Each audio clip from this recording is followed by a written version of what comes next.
Hello, welcome back to Inside Valley Food Storage, episode 003. I'm joined today with Joe. We're going to have a discussion on the science and the art of food storage and what goes into preserving food for long-term food storage. So Joe, welcome back. Thank you. Let's start with talking about our bags. Yeah. Where we store product. Give me a quick overview of how food storage works, freeze drying, why we store them in these bags, etc. Yeah. I mean, the first thing to note is the freeze drying piece, right? So we freeze dry it. Freeze drying it is the best possible way to preserve food for long-term storage. There's nothing better. You can't dehydrate or anything else. So if you could freeze dry, you could dehydrate. Freeze drying superior. Absolutely. I mean, you think of it as there's flash freezing. You shove it in your freezer, and now you got to keep it cold the whole time. That's not great. Shelf-stable foods, dehydrating, you're going to start to deteriorate the food. You're starting to break down the fats and some of the amino acids and things that are in there. With the freeze drying, you're lowering the temperature so that as you're preserving the food, you're not boiling it out and you're not breaking it down by a long exposure to air. So to summarize the science of freeze drying, we are technically boiling the water out of the product, but doing so not at a boiling temperature. At freezing temperatures. At freezing temperatures. But without freezing it, yeah. Rid of the water. Yep. Not freezing. Yep. And not cooking the food. We have a raw, whole food. Right. That is ready to be stored. Yep. And so the benefit of that is I didn't have to add anything else to this bag. No MSG, no salt, no preservatives, no sodiums, no oils. Right. Nothing. It's just the food. So when you get a bag of chicken dices, it says chicken dices, right? Why I can pronounce all the ingredients in the back of this label. Right. You guys can read the labels later, but there's no words you don't know, right? Right. So we get that food and then we put it into this bag, and this bag has it's Mylar. It has a fancy name that they abbreviate and call PETE, P-E-T-E. Okay. But in short, it's the same stuff that's used on the International Space Station. NASA uses it. NASA also uses the bags to put their food in when they travel to space. If you're on the International Space Station, you've got positive 250 degrees on this side of the bag, negative 250 degrees on this side of the bag while it's sitting on a solar shade or something like that. This bag can hold anything. The only reason that we care about the temperature of the bag is for the food inside the bag, not for the bag itself. You're not going to deteriorate the bag. It's meant to hold up the rigors of space. Got it. So we got this awesome bag, right? This bag is 70-year-old technology made by DuPont in the 50s, right? Okay. And they came up with this way of making this stuff. Super lightweight, super durable, crinkle it doesn't tear or rip unless you actually perforate it, right? Yeah. Got it. So the cool thing about it being still the number one way to store food, in my opinion, for long-term storage, and it being 70 years old, is we've got a lot of studies that can back and actually show that this stuff can hold up over periods of time, right? And there's a lot of other factors that go into it, but the thing you need to know is this packaging itself is very shelf stable, and as far as a pliable package like this, it's the best thing out there. And unlike canning, no issues with metal leaching. They're not huge. Nope. It's a little more convenient, right? You can stack them up. They stand. Right. Long-term studies have shown that there's nothing that's going to leach out of this bag into your food. So we have the preparation method of freeze drying. We have Mylar as the bag. Yeah.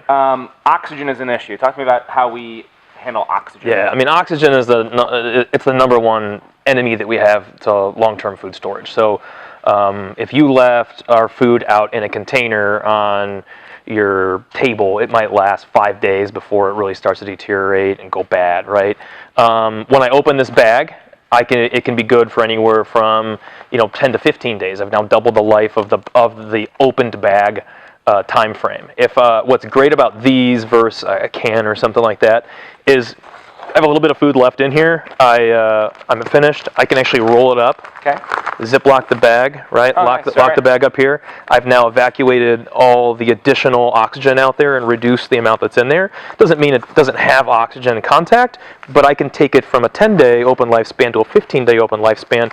If I get a big number 10 can of something, I open it, I use it, right, and now I've got to consume that whole thing in 15 days because oxygen's, so this is a little bit, I get to extend the life of the open bag because of the zipper on it. So, oxygen. So for those at home, this is an oxygen absorber. What's in here? Does it look kind of scary? Chemicals and what do we got? Right. So it's all natural stuff. The first thing to think about is a lot of times we get our box of shoes. We get these silica packets. That's not it. This is a way different thing. This is a FDA-approved, food-safe packet. It really just contains iron filings, some sand, and that sounds really weird. Iron, like the Fe, right. like the metal? Yeah, yep. All right. Yep, iron. Iron does rust, and that's from oxygen. That's what we want. So, yep, that rusting that's going to happen when the oxygen hits that piece will then release nitrogen as the byproduct, right? So it's going to be in the bag with the food. That particular packet can evacuate 2 to 3 times the amount of volume that's in a standard bag. So if we have a bag of food and we filled it, we drop the nitrogen packet in after it's filled with food. We're going to get the air out of it, seal it. There's still oxygen in here. For a moment, What happens next? That packet has tiny, tiny little holes in it that won't come in contact with the food, but it's a semi-permeable membrane that's surrounding it, right? Okay. Those little filings are now going to contact with oxygen, and they're going to iodize, right? They're going to create rust. Yeah. They're going to create a chemical reaction where the iron is going to release the nitrogen, and the oxygen is going to bond with the iron, and therefore you're left with a nitrogen-rich environment, which is good for natural food preservation, but you don't have the dangerous oxygen that was in there that not only deteriorates food, but it also, it also can host things like microbes and things like that. It wouldn't get rid of any ability for anything to. It's like the opposite of a plant. Plants are nitrogen in, oxygen out. This does for food. Oxygen in, nitrogen out, seals it in a Mylar bag, good for long-term storage. For those of you at home, when you get our products, sometimes they have this kind of vac-sealed feel to them. That's this guy at work. It could be. I mean, we do 2 things. We do on some of our bags, we actually do a vacuum on it too, right? In addition to this. So when I do the vacuum and this guy, it means I got a lot less oxygen. That means this guy is probably 10 times what I need to evacuate that bag, right? When some of our bags are things like dried fruits and stuff that we may or may not want to squeeze too hard, right? Some of those might be a little bulkier, but this packet is still enough to evacuate all the air out of that, even if it's not vacuumed.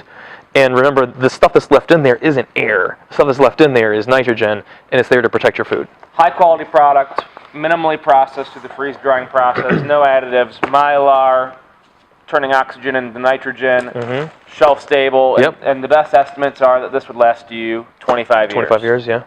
So the last piece of the equation is this guy. What is the purpose of the bucket? Sure. Yeah, the bucket does a couple things. Like we talked about oxygen, and that's where the Mylar bag comes in. Obviously, if it can protect you from oxygen, it can protect you from water too. But still, I mean, even a bag that is made of space material can still be abrased and still be tarnished over time. So you don't want them to gain condensation. You don't want them to have exposure to some of those elements like dust and water and sunlight. Convenience, another barrier for air and water. Stacks up real nice in the basement. Easy to grab and go. I mean, so yeah, it's long-term storage. It protects the bags. First line of defense. The bags protect the food. Everybody's happy.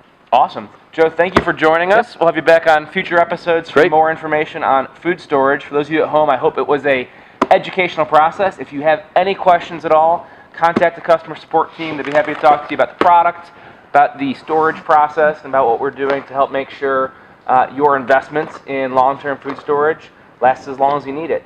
Until next time, thanks, and have a great day.